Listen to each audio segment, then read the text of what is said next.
Hello everyone, I am once again making a Hollow Knight video because I finally beat Absolute Radiance on Radiant mode. So yeah, here's the clip of me beating Absolute Radiance.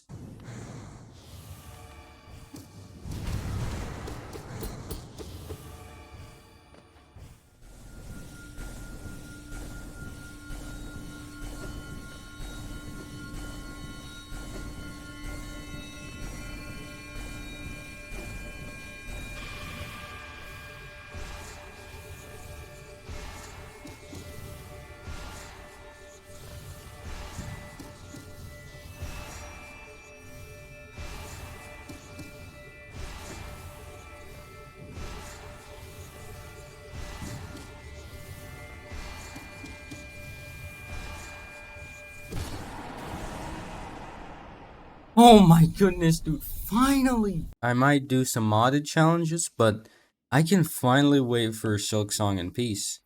But before I do want to thank some mod creators. Dude, these two mods, Win-Loss Tracker and Godseeker Plus options, they have been so helpful. So, for example, Win-Loss Tracker, it's the one that shows me my stats. I think it'll be a really interesting thing to go over. Though I do have to warn you that I didn't have the mod enabled the entire time. And another thing that's helpful is that the Godseeker Plus mod just lets me dash across this. Even lets you boost the speed of your crystal dash. Super helpful features, by the way. Platform is also added by the mod, just so you can get to the eternal ordeal faster. Alright, so with that out of the way, let's just start off with this Frog Warrior. So I got a 100% win rate, because this dude is a joke. Oh yeah, White Defender was like the first one that I had a little bit of trouble with. Because all the others, it was like, there was a certain pattern that they followed and was pretty consistent. But White Defender has a lot of stuff which isn't always the same. Like, for example, when he throws like sewer balls or whatnot, or when he bounces around, that's not a consistent movement. It changes up. And this one drove me a little mad. Yeah, 86 fights to get this. And it wasn't even it wasn't even hard. Like, I feel like I just kept on making a stupid mistake in the middle of the fight because it's such a long fight. I don't think it was because it was super hard. Then we have Zero, where I have a 1% win rate. I feel like he's kind of the same as Marcos. Like, hear me out, hear me out. They're kind of just basically reskin versions of themselves, right? Like, they're not really that different. And speaking of Markov, we got him right here. Surprisingly, this only took me 86 fights. Honestly, not like that hard or that annoying, just because I went, okay, charges up nail art, attacks, leaves for 10 minutes. It took so long. Alien, yeah. Dude, this guy was so annoying. I feel like Sly's attack has way too big of a hitbox. Is that crazy to say? Why does he have such a huge sword, bro? Alright, this is where it gets fun. Actually, wait, no, I'll save this one for last, because that's my favorite boss fight. My favorite boss fight is probably Pure Vessel. So now let's go on to regular Grim. I mean, it's I. Like, the only times that I died to regular Grim, I think, was because of the pufferfish attack. Because everything else that he has, it's like, okay, he's gonna do the same pattern and he's gonna do it slowly. But the pufferfish attack, it has a little bit of oomph to it. Now let's check out Nightmare King Grim. I mean, not bad. Not bad, isn't it, right? Because I feel like Nightmare King Grim, it's more of endurance than like being difficult. Because the fight lasts for so long that you need to not slip up for a long time rather than the fight itself being hard. Because once you have the patterns down, you already know what to do, and you already know what he's gonna do, and you already know when you're gonna be able to counterattack. So it's actually not that hard. It's just that the fight lasts a long time. On to my second least one to Radiant. The first one being Oblobbles. Because, like, I just don't like bullet hell, okay? Yeah. Yeah, okay. Yeah. So, Absolute Radiance felt like a terrible nightmare of RNG, dude. And also, it was because I think 250 attempts were before I found a new build, which was really helpful. Where basically the guy just put on Mark of Pride and Long Nail. Just ignored Shaman Stone. Did not care. And honestly, that build helped me so much. Because, like, you'd only have to do this. You wouldn't have to jump that high. Dude, the electric balls were so painful. And I think I even died I think I died 2 hits away from winning. So this was definitely the most frustrating one. But I put a Blobbles at first of being the most annoying because absolute radiance, it's so epic, woohoo. And the attacks do look stunning. But moving on to my favorite boss fight. I think I got this one in around an hour or two. But it's just okay, 267 fights because I was being a little stupid. His nail down attack? I keep trying to get damage with steady body because you can actually hit him with steady body, like just try to kill him while he's like in the ground.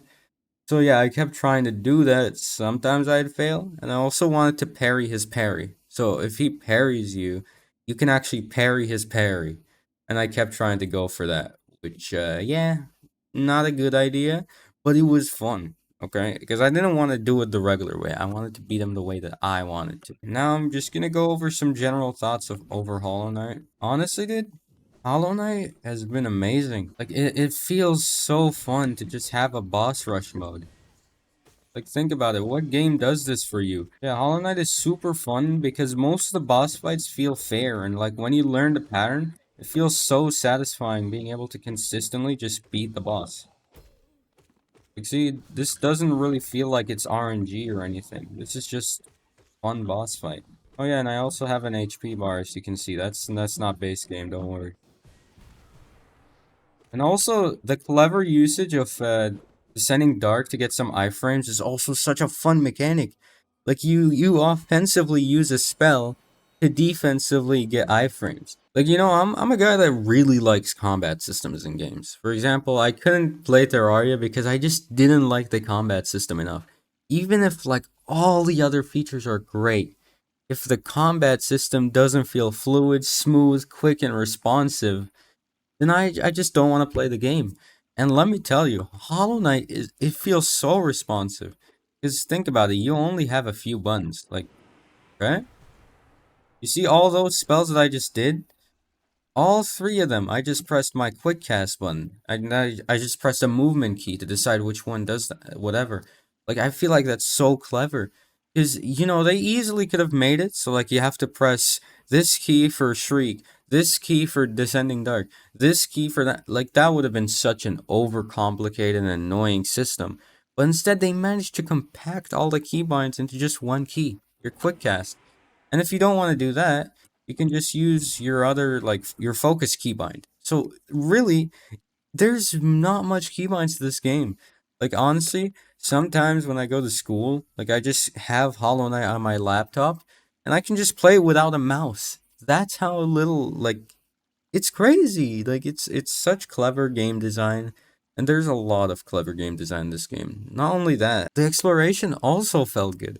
Which is surprising, because usually I'm one of those guys where it's like, ooh, let's fight. Alright. And then I'll just look up spoilers on where to go or whatnot. But with this game, I actually minimized the amount of spoilers that I put for myself. Like, for example, I didn't discover the hive until it was like the last area, because I just did not go look at a let's play or something. You can actually just experience this game. And like the first moment where you realize that this game is so huge is when you accidentally just walk upon one of the dreamers and you're like, oh, I guess that's the dreamer. Let's dream nail him. And then you just see that your map has suddenly grown by so much. And then when you beat the game or you get the Wonder World of Sense, something like that, you just see, oh, I beat the game. Except my completion percentage is at like 76%. And oh, actually, this game goes up to 112%. Like, I can't imagine that this was done with like under budget. And it was by 3 people or so. Like, imagine how good Silk Song is going to be. So, yeah, after doing all of those challenges, after beating every single Pantheon, and beating every single boss on Radian mode, I even did a Steel Soul run like here. And I also had a speed run saved that I cleared so I can do the Steel Soul run. This game has been so much fun to just completely 100%. I've gotten every single achievement, all of them. And I've only owned the game since like December 16th. Now it's 13th of January. It's not even been a month, but I've been so addicted to this game. It's so beautiful. I hop on to play. I'm like, okay, I just want to beat this boss. It's gonna take like 30 minutes. And then 4 hours later, I come out of it and I'm like, yeah, I got so much progress done today. Like, you actually feel a sense of completion playing this game. So yeah, for now, it's time to peacefully wait till Silksong.